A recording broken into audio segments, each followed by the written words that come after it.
Hey everybody, it's Peter, and this is a video that I've been looking forward to do for a while now because these are two of my favorite Kawasaki bikes, sportier bikes. They're fun to drive. This is the Ninja 400 versus the Z400, and I say Z400 because we're filming here in Canada, and here's how this works. I have full access to the Kawasaki lineup through Jim Gilbert's Wheels and Deals, Jim Gilbert's PowerSports here in Fredericton, New Brunswick. So if you have questions that I don't answer in this video, make sure you subscribe because you can ask me questions in the comments. I'll answer them on future videos, and we'll make sure that we give you as much information as we can to make sure that you are informed about everything about the Kawasaki lineup. So I want to thank Jim Gilbert's Wheels and Deals, Jim Gilbert's PowerSports. Let's dig into the review. So first of all, these bikes, they share a lot. They are both the same engine. They are both same tires, same wheels. There is a feeling that this one has a little softer suspension, but they're both set up to be sporty driving. So we're going to talk about in this video some of the similarities for sure, but we're also going to talk about some of the key differences, especially key differences that other videos and other reviews leave out that may make one bike better for you than the other. It depends on what you like. So first of all, let's start with style. If you want a sport bike look, this is probably your best option. This paint scheme here is the KRT paint scheme. It really isn't anything fancy other than a paint scheme. But if you want some fairings on this bike, you can do that as well. You can add an accessory fairing down low to kind of sport up the look. And there is a riding position difference, which we're going to get to in a second. So if you like pieces of this bike and you want it on this bike, or pieces of this bike and you want it on that bike, there may be some options for you to mix and match through the accessories department. So first of all, let's talk about these engines. Both these engines, 400 cc's, they are a little bit upsized compared to some of their competitors, and they are kind of the perfect road-going sport bike for what I think you need on the sport bike. So a lot of people try to classify these as entry-level bikes. I think there's enough power to satisfy the sporting rider who is also more of an experienced rider. There are going to be people that want more power, and if power is the number one thing that you're looking for in a bike, yeah, there's better options than these two bikes. However, these bikes will go about 200 kilometers an hour. They're really good up to about 120 kilometers an hour, so if you're driving 120 or less, these are a lot of fun, and they teach you to be a better rider because they're a little bit less power. You can really explore their limits a little bit more, and they're gonna ride similarly as far as power goes. So let's talk about some of the differences as we dig in a little closer to these bikes to talk about which bike might be better for you.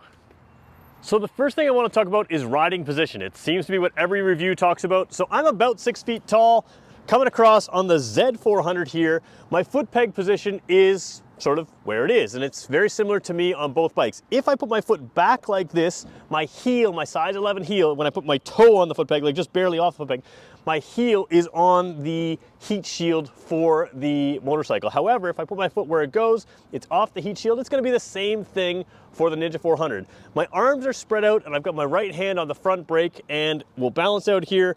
So I'm left foot on the ground, right foot up. That is my position. Is it upright? Is it straight? Well, there's your view right there of a 6-footer. Let's jump and do the exact same position on this bike over here. And you're going to notice a little bit of a difference, but not a lot. For a sport bike, again, heel position, foot position, everything feels very similar, but my hands are probably a little lower, closer. Is it a whole lot different? It may not seem like a whole lot different of leaning, but let's dig in closer now and show you why the position feels different when you're actually on the bike. All right, so I'm freehanding my camera with a bit of a steady cam, but this is gonna be a little shakier. But I want you to look at the angle of the handlebars. These are out fairly straight and fairly wide. Driving around in town, that gives you a little bit more control, and sometimes for some people, a little bit more confidence. It gives you a little better leverage on the bars. Now we'll go take a look at the Ninja. That was the Z. Now take a look at the Ninja, and you can see if we sort of straighten them out, which we don't really need to, much more of an angle to the bars. So your bars when you're driving are a little bit more like this and like that, or at least your hand grips are a little bit more like that on the Ninja versus here on the Z, which is a little bit more square and square. In other words, instead of riding like this on the Ninja, I'm a little bit more like this, and I'm wider out on the Z400. So What is the benefit of that? Well, first of all, like I said, there is some confidence to be felt on the Z400 here. When you have those a little bit wider bars, that can feel like a little better position for some people. However, if you're getting into a tuck position and you really want to learn sport riding, this is going to give you a little bit more of a consistent feel with a sport bike. Again, both bikes are sitting you relatively upright. This is not something like a, you know, super sport bike where they really tuck you in and it's uncomfortable. It's quite comfortable on both bikes, but this one is going to have that angle in and tighter in for the handlebar on the Ninja 400. So again, that might be something that just feels right when you're sitting on the bike in the dealership. And like I said, if you come to Gilbert's Wheels and Deals, sometimes just sitting on the bike helps you decide. But there are a couple other differences with these handlebars, with the gauges and everything else, the dash here. So let's see, there's our gauges there. Now you have a tachometer up here on the Z400, neutral indicator light. So as far as the functions, everything's basically the same here. A lot of glare with the camera. Now keep in mind, when you look at things with two eyes, your eyes kind of diffuse the glare. When you're looking at things with one eye of a camera, you see a lot of reflection. But you'll see here, this is your tachometer. It's sort of a digital display that comes up underneath the numbers here. A simple, compact way to get you all the information you need. I kind of like it, but it's a little less traditional and a little bit less precise than having a proper needle. And that's why here on the Ninja 400, let's turn the key on there, they give you that proper needle. A little bit more precision there. And again, hard to film in the bright sunlight here. Neutral indicator there. We've got some dust on here. We should wipe that off before the video. All right, so you've got your speedometer over there. Again, that is easy to see in the daylight. Hard to film right now, but very easy to see when you have the handlebars straight. So again, a little different gauge cluster. It spreads out a little wider. Again, all the same information there, but one may suit you more than another. Another thing to keep in mind here is this area here on a sport bike is kind of just like framed up with a setup here. They call those clip-ons. Over here you have a proper handlebar setup. There are advantages to a handlebar, there are advantages to clip-on. The advantage to the handlebar is, let's say you're mounting a phone or you're mounting a you know, GPS or something like that. There are a lot of options to mount things on handlebars and you have some more flexibility. Now keep in mind, if you are mounting a phone, you may want to also consider this bike here because you can put a 12-volt or a USB port in here and keep it behind your windscreen. If the only thing keeping you from buying the Z400 is the fact that the Ninja has a windscreen, well, you do have this little piece right here, if I can get to the right sunshine level there. You do have this little protective piece right here, which I quite like. What it does is on a lot of naked bikes, this is what this class of bike is called, the gauges are out here in the open, and you'll see that on something like the Z650 RS. That's sort of the classic thing. But this does have a small windscreen to keep the bugs from, you know, getting in all those crevices and cracks. And because of that, the way it's mounted, you can get an accessory to mount a taller windshield there to give you a little extra protection. Now, to be fair, a little bit taller windshield there, and this Ninja windshield is not going to give you a ton of protection. If you do get into a tuck position here, it is going to help you a little bit, but it's not going to be a whole lot over this. So we talked about seating position, we talked about some of the dash and the handlebars. Let's talk about these bikes in general.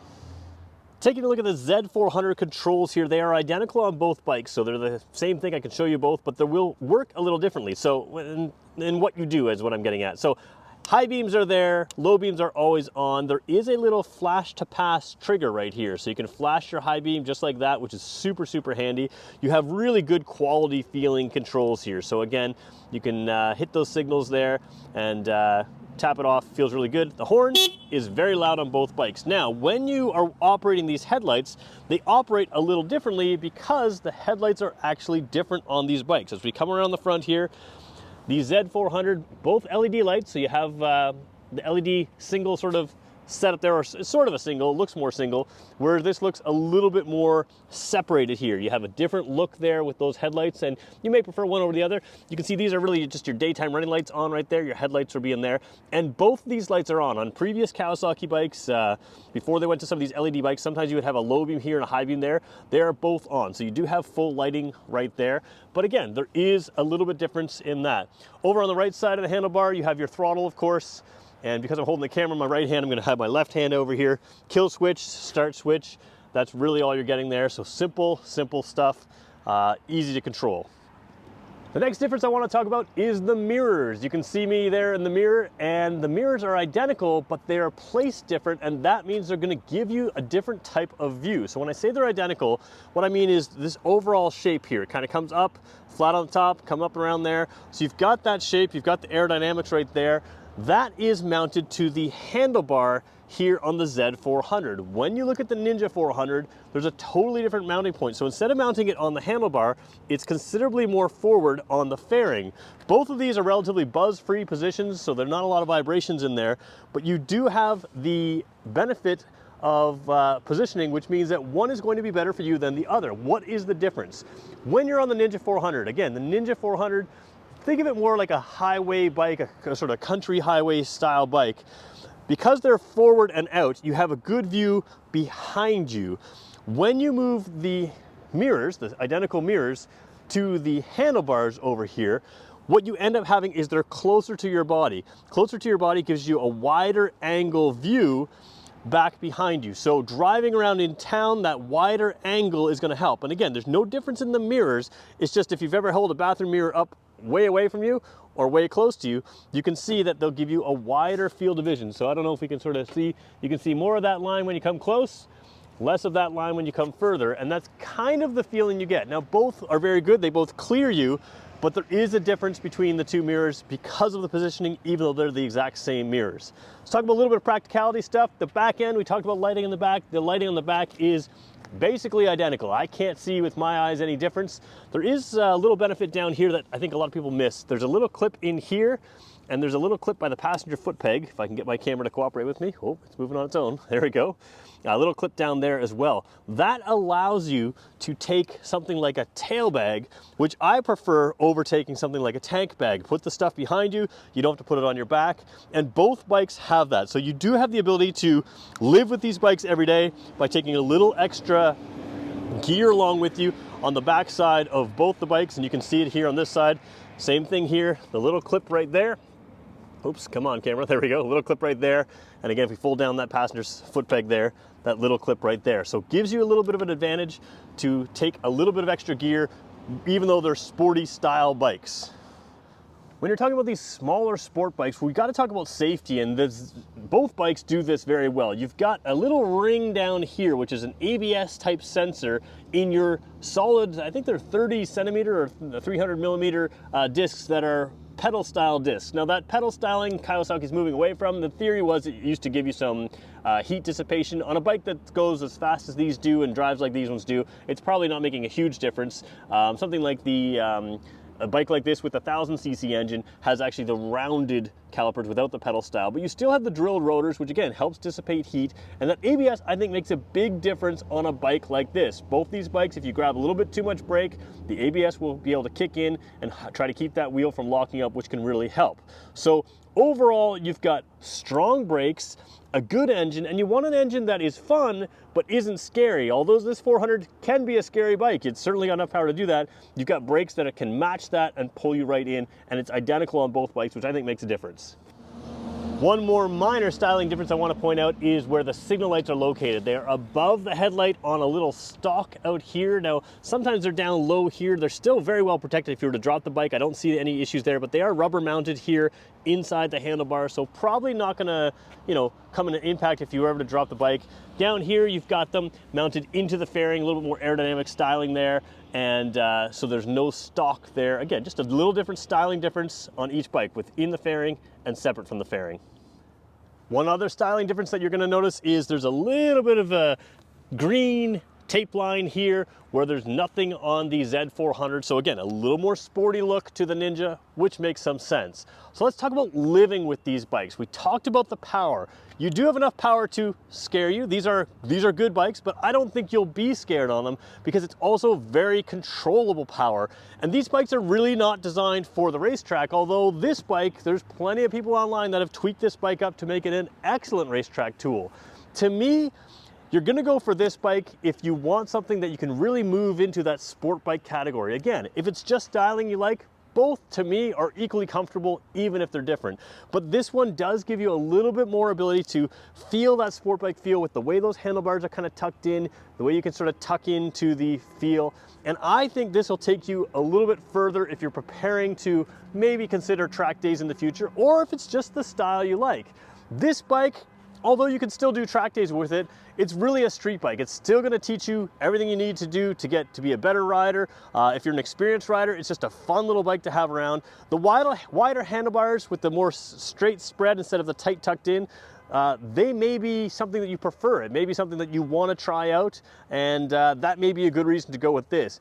Whichever one you go with, both these bikes are a lot of fun on the street. They're really designed for that in town to out of town to highway capable. And now when I say highway capable, could you tour on these bikes? Yeah, you absolutely could. But like I said, really where you feel these bikes are pretty punchy with that 6-speed transmission is up to about 120 kilometers an hour. So people have asked me in the past, do these bikes have passing power? Absolutely. Even at 120 kilometers an hour, the top speed on these bikes is 200, give or take, right around 200 kilometers an hour. So you can pass people on the highway with either of these bikes, but that real sporty feeling is good from 0 to 120 kilometers an hour, and that's where you can enjoy these. If that's the type of riding you're gonna do, these are incredible value bikes. So if you want to know more about these bikes, let me know in the comments below, because I'm in no way done videoing these bikes. We can put them on again and again and again to make sure you get the answers you want.